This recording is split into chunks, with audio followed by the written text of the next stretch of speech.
Good evening, whiskey friends.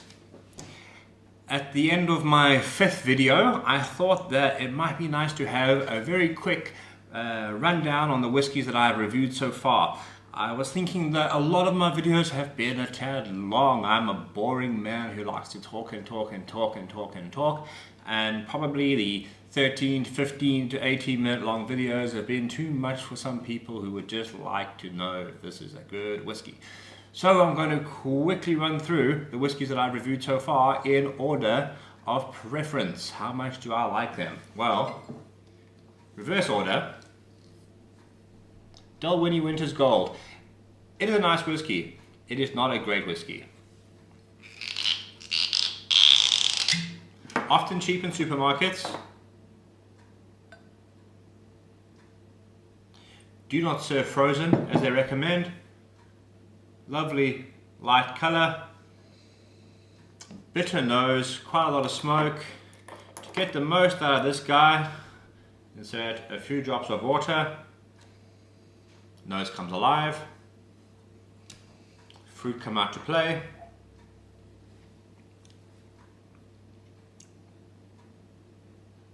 Beautiful, fresh, crisp on the palate. It's a very nice whiskey, don't get me wrong. It's just my least favorite of the whiskies that I've reviewed so far with you. Next, Maker's Mark Kentucky Straight Bourbon Whiskey. It's presently my favorite bourbon whiskey. I'm going to put a bit more water in there, clear that up for you. Don't want anyone to accuse me of stuff. Okay, so Maker's Mark. Rich, ready amber color. Really complex vanilla-y nose.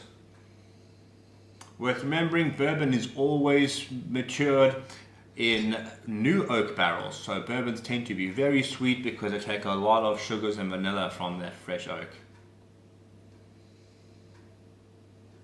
Beautiful, smoky, spicy fragrances on the nose. Really good. Okay, let's take a sip.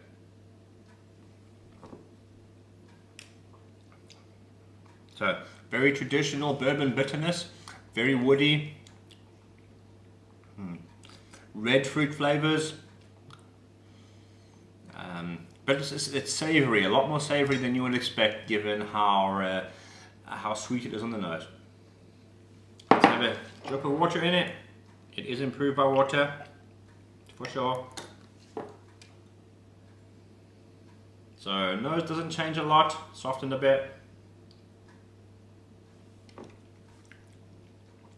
On the palate you got more fruit, more vanilla, bit of honey. Definitely drink this one with a little bit of water, or put it in an old fashioned because it'll make a cracking old fashioned. Okay. Third, something from the old country. Okay, I'm South African, this is a South African whiskey. I will go out on a limb and say this is the only good South African whiskey. It is also a single grain whiskey, which is unusual. So, you will hear a lot about single malt whiskies, you will not hear a lot about single grain whiskies. Grain whiskies generally go into blended whiskies. Okay, so we look at this guy, very, very light golden color, beautiful to behold. On the nose, a touch chemically, I think that's probably its weak point. The floral and fruity, crisp Granny Smith apples on the nose. Some honey there, not that much vanilla, and next to no smoke.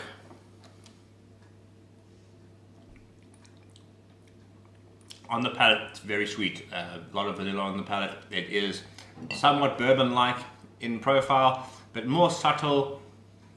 Very interesting. Really good drink for drinking straight. This. You could mix it into old fashions and whiskey cocktails and the like. You could even, because it's so darn cheap, put it in Coca-Cola if you were so inclined, but I wouldn't.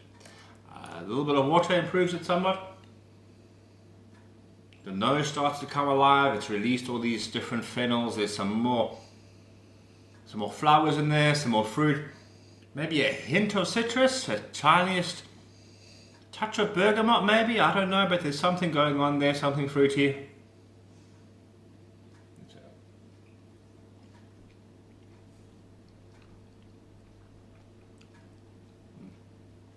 Very nicely rounded with some water.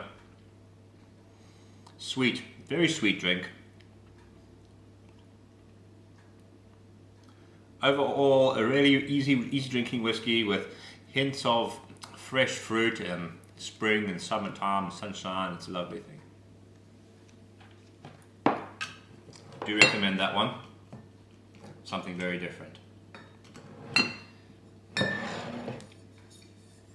Now, this baby, Bowmore 15-year-old, dark as dark can be, matured in Oloroso sherry casks. Just look at that, it's so red. It's just sucked so much colouring into oak barrels. I don't know if you've seen the sherry casks. Some of them are massive big vats, and they can be very old as well because they've usually completed their lifespan of maturing sherry before a whiskey distillery buys them. So this bad boy is Whisky Exchange's Whiskey of the Year, and it is something unusual and something special. The nose is so complex and so beautifully fragrant of really manly leathers and boots, horses. It's old-fashioned, the kind of whiskey that you imagine a sophisticated country gentleman having a drink of by his fire. There's a hint of fruit, and the sweetness tries to come through, but there's just so much smoke, peat and leather in this.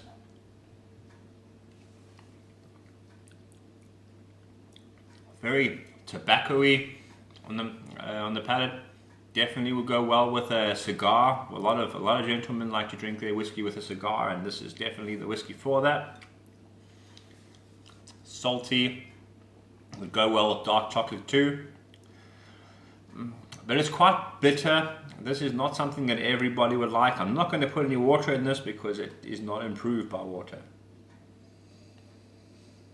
But the fragrance is something quite unique and special.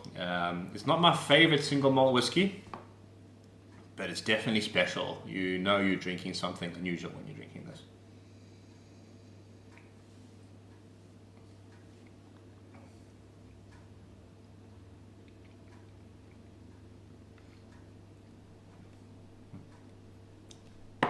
So complex too. The fruity and sweet notes keep trying to break through. It takes some getting to know. Keeps its secrets well. Used to be known as the darkest, and there is a hint of dark side to it for sure. Let's refresh. I'm sniffing coffee beans. Coffee beans help reset your olfactory senses. Okay, now we're on to my steady favorite, Dalwhinnie 15-year-old.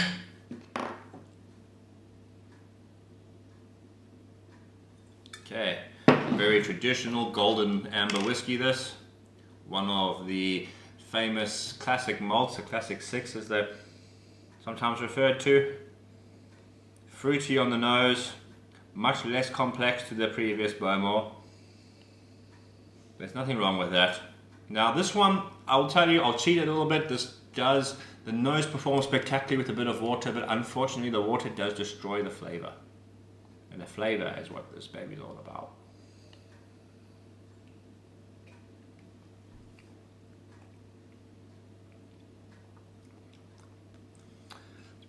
So good. So vanilla, pears, caramel, some spiciness, floral. This is one of the best tasting whiskeys you can buy. It is just beautiful. It really is something special, and I do believe that anybody who wants to get into whiskey does need to buy a bottle of this to start off their collection. It's a foundation whiskey for sure.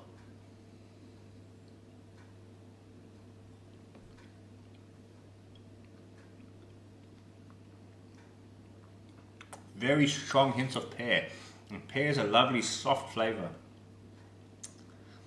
And it just goes with this beautiful softness to this whiskey. It's a really gentle thing. This whiskey will make you friends.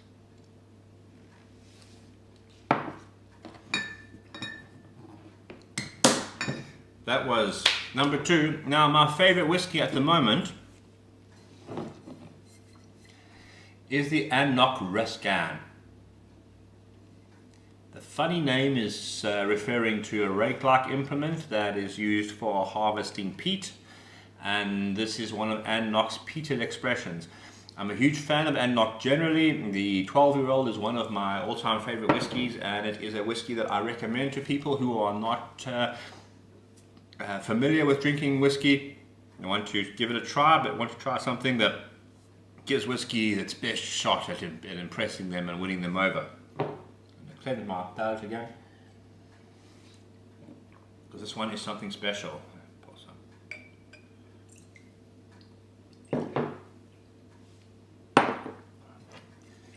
Do not want to tarnish this absolutely magnificent whiskey. So it's so clear. There is just the slightest hint of gold to it. Muted gold, they call it on the bottle, and yes, I suppose it is. It's such a light whiskey. Now, this is a lightly peated whiskey as well, and the fragrance is something very, very special. I'm so enthusiastic about the way this whiskey smells. I want to bathe in it. It's so good. I want to smell like this all the time. So there's a bold, fresh sort of cherry and apple at the center of this softly smoked whiskey, and it's really special. Oh, bliss, absolutely blissful. This whiskey is not at all improved by water, so do not water this baby down. Neither is the Dalwhinnie or the Bowmore. So, word to the wise, keep the water away. Oh, just smells so damn good. Wow, okay. So, enough foreplay, let's get stuck in.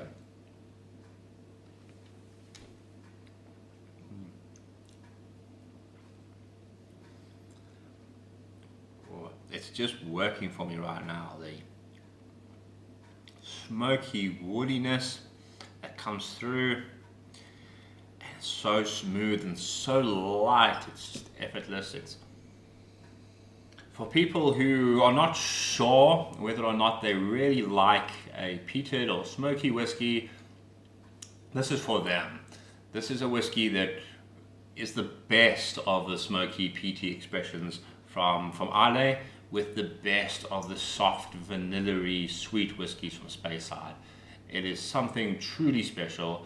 And I don't know how long they're going to make this whiskey, how long it's going to be available for. So if you can get hold of it, get hold of it. It's a bit more expensive, you'll find it somewhere between 60 pounds or $100, somewhere in that region. But it's worth it. It is special and one for best friends only. I'm not even going to down the last of this. I like it so much. I'm going to sip it. Think about it. Think about life. Think about Scotland. Think about whatever good things you like. Just enjoy this beautiful, luxurious, wonderful Scotch whiskey, and just be grateful for the good things that you have in life. Bottoms up, everyone. Okay, I slurred that, sorry, but I just nailed 6 bottles of whiskey. Cheers.